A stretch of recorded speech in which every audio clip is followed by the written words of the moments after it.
Chloé l'araignée, écrit par Antoon Krings, lu par la classe de français 4-5 de Poudre High School. Il était une fois une petite araignée, noire et velue à souhait, qui s'appelait Chloé. Elle habitait une maison de poupées sous les combles d'une vieille demeure, dans un endroit très sombre et très poussiéreux où jamais personne n'entrait.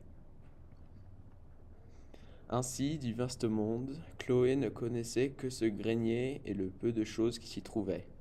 Une malle en osier, quelques livres du temps passé, une boîte à papillons qui lui servait de garde-manger, et une poupée appelée bébé pour qui elle brodait les cols en dentelle. Or, un jour, pendant qu'elle tissait aux fenêtres de sa maison de réduit de soie, une souris vint à passer. Si tu me donnais un peu de ton fille, je te dirais comment trouver un jardin où les papillons tendraient à croquer. Aussitôt dit, aussitôt fait. Comme Chloé en avait assez d'habiller, les gros bébés assez de grignoter des ailes de papillon. Des sachets, elle prit son fil et ses aiguilles et s'en alla trouver un autre logis.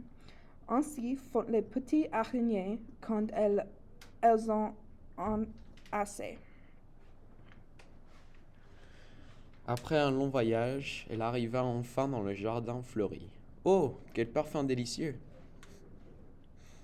Chloé sauta de plaisir et joua parmi les fleurs dans le soleil. Suspendue à son fil, elle glissa jusqu'à l'arbre à papillons.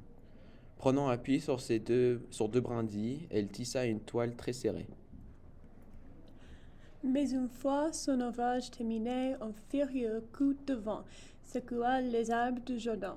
Et important, notre araignée qui poussa un petit cri mortier, de colère, mortier, de frayeur.